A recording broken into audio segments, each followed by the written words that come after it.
वृष्टि न होने के कारण दुखित प्रजाएं कृषि कर्म का पूर्ण रूप से त्याग करके अपने अपने देशों को छोड़कर म्लेच्छ देशों में नदी, समुद्र, कुएं, पर्वत आदि स्थानों पर शरण लेंगे। प्रजाएं अत्यंत दुखित होकर मधु, मांस, कंदमूल तथा फलों पर जीवन निर्वाह करेंगी। वे परिग्रह रहित एवं निष्क्रिय होकर वृक्षों की शाल तथा उनके पत्ते वस्त्र रूप में धारण करेंगी। वर्ण तथा आश्रम में व्यवस्था से भ्रष्ट हुए लोग चोर कष्ट में पड़ जाएंगे। इस प्रकार भीषण दुख आ जाने पर कारण थोड़ी ही प्रजा बच जाएगी। बुढ़ापा, रोग, क्षुधा से पीड़ित लोगों में मन में उस दुख से निर्वेद उत्पन्न होगा। पुनः उस निर्वेद से साम्यावस्था वाली विचारना से समयावस्थात्मक बोध और अंत में उस बोध में धर्मचरण के प्रति प्रवृत्ति जागृत होगी। कलयुग की बची हुई वे प्रजाएं स्वयं शक्ति समर्थ के भाव में शांतियुक्त हो जाएंगी। इसके बाद सुप्त तथा मत की भांति उन प्रजाओं का चित्त सम्मोहन करके एक दिन रात में कलयुग प्रवृत्त हो जाएगा। इस प्रकार काल धर्म के अनुसार कलयुग को दबाकर सतयुग प्रवृत्त हो जाएगा। तदंतर उस सतयुग के प्रवृत्त होने पर कलयुग की बची हुई प्रजाओं में सतयुग के आचार विचार उत्पन्न होंगे। इस लोक में इस समय जो सप्त सिद्ध लोग रहते हैं वे अदृश्य रूप में सप्तऋषियों के साथ व्यवस्थित होकर विचरण करते हैं।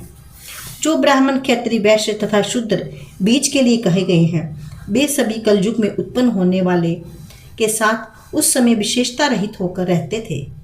वर्णाश्रम के आचार वाला जो श्रोता तथा सम्राट दो प्रकार का धर्म होता है उस धर्म को उन लोगों के लिए सप्तऋषि सप्त सिद्ध लोग उपदेश करते हैं। इस प्रकार उन लोगों के कर्म निष्ठ हो जाने पर कृतयुग में प्रजाएं बढ़ने लगती हैं। उन सप्तऋषियों के द्वारा श्रोत समार्थ संबंधी धर्मों का उपदेश करने से कुछ लोग युग के क्षय समय इस पृथ्वी लोक में धर्म की व्यवस्था के लिए रह जाते हैं। वे मुनिगण मनवंतरों के अधिकारों में स्थित रहते हैं। जिस प्रकार इस पृथ्वी पर दावा नाल से वर्णों के तृण आदि के जल जाने पर बाद में प्रथम दृष्टि उनके मूलों में पुनः अंकुरण होता है, उसी प्रकार कलयुग में उत्पन्न हुए लोगों ही कृतयुग के प्राणियों की उत्पत्ति होती है। इस प्रकार अवच्छिन्न रूप से इस लोक में मनवंतर के क्षय तक एक युग के कुछ संतान दूसरे युग में विद्यमान रहते हैं। प्रत्येक चतुर्युगी सुख, आयु, बल, रूप, धर्म, अर्थ तथा काम ये सभी कर्म से तीन तीन पदों के ह्रास को प्राप्त होते हैं। अर्थात प्रत्येक युग के अंत तक इनमें एक एक पाद का ह्रास होता रहता है। इसी प्रकार युग के संध्यांश में प्रत्येक युग का धर्म सिद्धियों के भी ह्रास होता है। इस तरह मैंने कर्म से प्रत्येक सिद्धि का वर्णन कर दिया। इस प्रकार सभी चारों युगों की स्थिति बनती है। चारों युगों की आविर्वृत्ति का 1000 गुना है। वही ब्राह्मणों का एक दिन कहा गया है और उतनी ही बड़ी उनकी एक रात कही जाती है।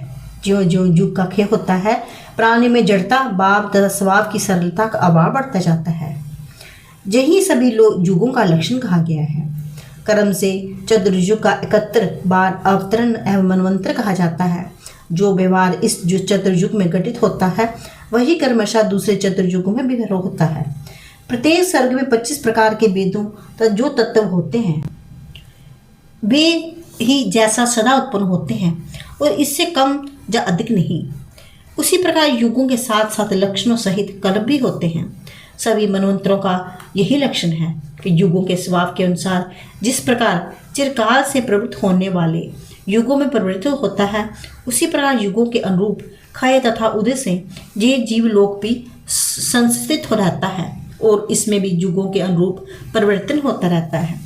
इस प्रकार सभी मनवंतरों में बीते हुए तथा आने वाले युगों के लक्षण संक्षेप में कहे गए हैं। इसी तरह मनवंतर सभी मनवंतरों की व्याख्या कही गई है। एक कल्प के लक्षणों में सभी कल्पों के लक्षण समझ लेना चाहिए। इस विषय में किसी प्रकार का संदेह नहीं। उसी भांति ज्ञानी पुरुष को इस लोक में बीते हुए तथा आने वाले सभी मनवंतरों के विषय में कल्पना कर लेनी चाहिए। जो 8 प्रकार के देवता मनवंतरों के स्वामी ऋषिगण, मुनिगण आदि हैं वे सब तुल्य अभिमान नाम वाले रूप वाले हुआ करते हैं।